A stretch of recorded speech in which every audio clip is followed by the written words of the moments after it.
pesar de lo feliz que estaba de todos estos libros que podía leer, me sentía triste por Zoya y mi madre. Logré hacer amigos con algunos niños de mi edad y era muy diligente en la escuela. A todos les caía bien y comencé a disfrutar la vida fuera de los muros de la prisión. Comencé a pasar la mayor parte de mi tiempo en la biblioteca, pero siempre deseé que mi madre también pudiera estar allí. Sentí que necesitaba enseñarle todo lo que mejoraría su vida después de la prisión, pero la única forma de hacerlo sería volviendo a la prisión.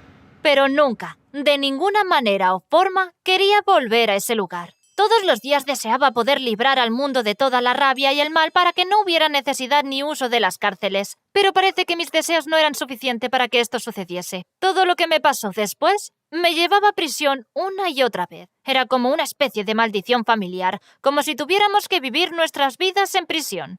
Y todo esto sucedió debido a una extraña reunión con un extraño que afirmó ser mi padre. Pasaron los años uno tras otro y cumplí 16. La imagen del rostro de mi madre comenzó a desaparecer de mi memoria. No la había visto durante mucho tiempo, por lo que mis recuerdos de ella desaparecieron rápidamente. Aunque la vida resultaba ser bastante emocionante y llena de diferentes experiencias y aventuras, constantemente extrañaba mi lugar de nacimiento, la prisión. Un día estaba sentada en una cafetería leyendo un libro cuando entró la misma guardia de la prisión que me golpeó el pecho hace años. No la reconocí a primera vista, la gente tiende a cambiar a medida que pasan los años y ella no iba vestida con su uniforme, pero cuando la escuché pedir una taza de café me di la vuelta y la miré. La conocí por su voz. Todavía recuerdo lo que me dijo en mi último día en prisión. Si quieres sobrevivir fuera de estos muros, primero debes sobrevivir aquí. La vida fuera no es tan diferente de la vida aquí. Créeme cuando digo que un prisionero y un guardia de la prisión son dos caras de la misma moneda. Puede que veas a los oficiales como los buenos y a los prisioneros como los malos, pero déjame decirte esto. Como una niña que nació y se crió en la prisión, los guardias son personas normales que viven en el mismo vecindario del que vienen los prisioneros. La única diferencia es que tienen mejor suerte. Me levanté de donde estaba sentada y fui a sentarme a su lado en el bar. Comencé una conversación con ella. Ella era mi única esperanza que me quedaba para obtener respuestas a todas las preguntas sin respuesta con las que he vivido durante años. «Hola», dije en una voz débil. Me miró por unos momentos como si estuviera tratando de averiguar dónde ubicarme. «¿Vera? ¿Eres tú?», preguntó en un tono sorprendido. Estaba muy feliz de que ella se acordara de mí. Estaba muy emocionada y sentía que quería llenarla de preguntas. Podría haber hablado con ella durante horas y horas, pero la primera pregunta que le hice convirtió su rostro sorprendido en uno fruncido. Le pregunté cómo estaba mi madre. Su respuesta hizo pedazos mi corazón. Yo no esperaba la respuesta que obtuve de ella. Sobre todo porque pensaba que todos estos años mi madre no me quería y había tenido suficiente de mí. Pero la realidad era que mi madre estaba viviendo sus días como una especie de pesadilla. Me extrañaba mucho. El guardia me dijo que había estado de luto por nuestra separación diariamente desde el día que salí de la cárcel, pero ella siempre estaba diciendo, lo hice por su propio bien. Si ella me quiso sacar de la cárcel por mi propio bien, entonces, ¿por qué se había negado a verme cada vez que iba a visitarla? No tenía sentido en absoluto, pero las respuestas de la guardia aclararon algunas cosas para mí. El día en que se fue Zoya no fue su último día en la cárcel, sino que también fue su último día fuera. Ella murió ese día. Mi madre no podía soportar la visión de verme esperando junto a la puerta de las celdas de Zoya y regresar diariamente. Era demasiado joven para entender la vida y la muerte, y mi madre no quería que nuestra separación también fuera tan difícil. Ella siempre supo que cuando yo cumpliera 7 años, la administración de la prisión buscaría una familia que me cuidara. Por eso quería que fuera dura para ser capaz de vivir sola. Y quería asegurarse de que yo no sintiera nostalgia de la prisión de ninguna manera. Regresé a casa ese día sintiendo una tristeza indescriptible por mi madre. Decidí que haría todo lo que estuviera en mi poder para verla de nuevo. Pero nunca imaginé que verla de nuevo me costaría mi libertad. Ese mismo día volví corriendo a casa para contarles al señor y la señora Thompson lo que había sucedido, pero me sorprendió encontrar a un hombre extraño sentado con ellos. Cuando el señor Thompson me vio, me pidió que me uniera a ellos. «Vera, ven a saludar a tu padre», dijo él. Después de todos estos años, ¿mi padre? ¿Qué estaba haciendo allí? ¿De qué habían estado hablando? Comprendí que él venía a buscarme. Siguió preguntando al señor y la señora Thompson sobre el dinero que recibieron para cuidarme, cómo les pagaron y cuánto dinero les daban como subsidio mensual. Él no tenía una sola pregunta sobre mí. Era tan raro que yo sospechaba por un segundo que podría ser un fraude. Y cuando finalmente terminó su discurso diciendo que volvería la próxima semana por mí, grité en la cara de todos los presentes. «¡Es un fraude! Yo no tengo padre. Y si lo tuviese, él habría venido a verme hace mucho tiempo». Pero la señora Thompson me llevó a mi habitación y me dijo que realmente era su hija, y que él tenía el certificado de nacimiento que confirmaba todo. No había forma de que pudiera negarme a vivir con él, pero la idea de mudarme con él realmente me asustaba. Imagina vivir con un extraño sola. Realmente me aterrorizó. Me despedí del señor y la señora Thompson una semana después y prometí mantenerme en contacto con ellos. Por segunda vez me vi obligada a dejar a mi familia en contra de mi voluntad. Bueno, ese hombre no sabía absolutamente nada de gentileza. Tenía la boca sucia y nunca dejaba de maldecir. Gritaba sin sentido a todo. Una vez estaba saliendo de su coche para entrar a su casa. Lo miré a través de la ventana mientras gritaba y pisaba fuerte, saliendo vapor de sus orejas. Me preguntaba por qué tanto alboroto hasta que salí a descubrir que estaba luchando con un pequeño ratón que había saltado frente a él. Pero no se detuvo en eso. Además de todo esto, mi propio padre me estaba usando. Sí, se estaba aprovechando de mí. La única razón por la que vino a buscarme fue por dinero. Él no pensaba que lo que estaba obteniendo por mí fuese suficiente. Me obligó a abandonar la escuela para buscar trabajo en un bar, para poder coger el dinero que ganara mientras él se quedaba en casa viendo la televisión. Poco a poco comenzó a volverse agresivo hacia mí. Nunca me daba nada de comer o beber y comenzó a gritarme en la cara sin ninguna razón en particular. Una vez le dije que quería ver a mi madre.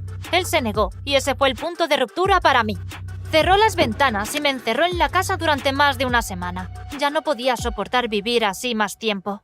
Primero me obligó a abandonar la escuela a la que amaba más que nada en el mundo, y después de eso, una mujer dulce como mi madre se estaba pudriendo en la cárcel, mientras que una persona malvada y despreciable como mi padre era libre de hacer cualquier cosa que quisiera sin que nadie respondiera. Era muy injusto. Es triste decir que cuando estaba en prisión escuché a mujeres hablar sobre los crímenes que estaban dispuestas a cometer cuando saliesen de la cárcel. Ahora entendía que de lo que estaban hablando era de su propio plan para regresar.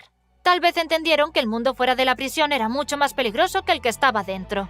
Nunca antes podría haber imaginado que llegaría el día en que haría un plan para cometer un crimen. Pero allí estaba, atrapada en esa casa con ese monstruo de persona. Tenía que hacer todo lo posible para salir de su casa. Agarré una silla y comencé a golpear las ventanas de la casa. Luego llamé a la policía para que me detuviesen. Los policías vinieron y me arrestaron por destrozar la casa. Podría ser el caso más extraño del que alguna vez has oído hablar, pero al menos era suficiente para enseñar a mi padre una lección de la que él nunca se olvidaría. Y me puso de nuevo en prisión de paso. Después de regresar a prisión, el oficial a cargo quería hacerme volver a casa, pero le rogué con todo mi corazón que no me enviara de regreso al monstruo con el que había estado viviendo. Incluso lloré histérica para que me dejase quedarme en la cárcel, pero mis lágrimas no fueron suficientes para convencerlo de ello. Entonces me puse de pie y le dije: «Muy bien, pero espero que nunca olvides que fuiste tú quien me envió allí». Agarré la silla y golpeé la ventana de su oficina con ella. «Ahora esto me hará quedarme», pensé. Sin embargo, en lugar de ser arrastrada de regreso a mi celda por los guardias, el oficial a cargo me pidió que me sentara una vez más y me preguntó: «¿Por qué quieres quedarte aquí, Vera?». Le dije que mi vida fuera de la prisión era horrible debido a mi padre, y que yo no quería otra cosa en este mundo más que regresar y vivir aquí en la cárcel con mi familia, a quien había conocido desde que nací. Se puso de pie y dijo: «Muy bien, entonces, bien». Podríais estar pensando, ¿fue realmente así de simple? ¿Alguien que quiera permanecer en prisión se le permite hacerlo? La respuesta es definitivamente no. Ese oficial sabía cuánto significaba para mí poder regresar y vivir con mi madre. Además, era la única forma en que mi padre perdería la custodia legal sobre mí. El momento en que me escoltaron a mi celda fue incluso mejor que cuando descubrí la biblioteca de la escuela. Probablemente parezca un poco rara, ¿verdad? Cuando mi madre me vio, apenas me reconoció. Yo había crecido mucho desde la última vez que me había visto, pero era la misma de antes, como si los años que vivió sin mí hubieran detenido el reloj para ella. Cuando me vio, miró hacia otro lado, pero cuando la llamé mamá, su cuerpo de repente tembló y se tumbó en el suelo y rompió a llorar. Corrí hacia ella y la abracé y nos quedamos así durante 10 minutos. Rompí el silencio diciendo: «He vuelto a vivir contigo». «¿Pero cómo?», ella me preguntó. Entonces le conté toda la historia, y así es como volví a vivir en la cárcel. No diré que fue mejor que mi vida afuera, pero por lo menos era más fácil que vivir con ese monstruo que decía ser mi padre. Mi madre estaba feliz y preocupada al mismo tiempo. Durante el periodo que permanecí en prisión les enseñé a las mujeres allí lo que había leído y aprendido de los libros. Quería transmitirles el mensaje de que la vida no se limita al bien y al mal, y que nadie puede decirte a qué lado perteneces. Solo tú puedes decidir por ti mismo ser bueno o malo. Cumplí 18 años en prisión, lo que significaba que era libre de vivir sin custodia legal. Pero ¿por qué volvería a vivir afuera cuando mi vida en prisión era mejor que nunca? Decidí no salir a menos que mi madre estuviera conmigo. Pero eso no fue lo que terminó pasando. Un día estaba vagando por el patio de la prisión cuando me encontré con una anciana digna que conocía muy bien. Estaba sola en medio del patio, mirando al cielo. Esa mujer fue encarcelada incluso antes de que yo naciera. Me acerqué a ella y le pregunté: «¿Estás bien?». Ella asintió sin siquiera mirarme. Le pregunté: «¿Por qué el cielo es tan divertido para ti? ¿Qué es tan emocionante?». Ella cogió mi mano entre las suyas y me pidió que le contara lo que estaba viendo cuando miraba al cielo. ¿Nubes?, respondí riendo. Ella me golpeó en la parte posterior de mi cabeza y me hizo la misma pregunta nuevamente. Esa vez respondí con más seriedad. Veo un águila y un avión. Ella me preguntó, ¿qué hay en el avión? Respondí, gente. Ella dijo, eso es correcto. Ahora dime, ¿a dónde lleva este avión a las personas a bordo? Respondí, no lo sé. ¿Importa? Fue entonces cuando dejó de mirar al cielo y me miró y dijo en voz muy profunda y dolorosa, no entiendes el verdadero significado de la vida fuera de la prisión, ¿verdad? Ese avión lleva a esas personas a alguna parte. La vida fuera de estos muros pasa, se mueve, continúa. Y todos nosotros aquí nos quedamos atrapados, nos quedamos quietos. Todo lo que se necesita para que tu vida se ponga patas arriba es mirar al cielo. En pocos minutos, mirar al cielo me hizo cambiar todo lo que siempre he deseado en la vida. De repente, la prisión a la que había luchado por volver ya no era el lugar adecuado para mí. Decidí reanudar mi educación y volver a la prisión solo para enseñar a las mujeres sobre lo que mejoraría su vida fuera de los muros. Y eso fue exactamente lo que hice.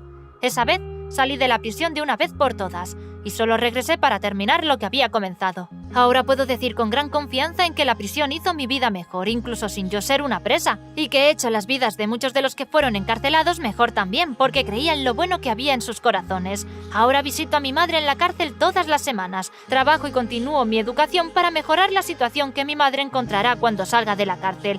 Ya ha pasado por muchas cosas, y me niego a que salga y tenga que experimentar horribles atrocidades nuevamente. ¿Te gustó mi historia? Por favor, comparte tus pensamientos en la sección de comentarios a continuación y no olvides dar like a este vídeo y suscribirte al canal para más.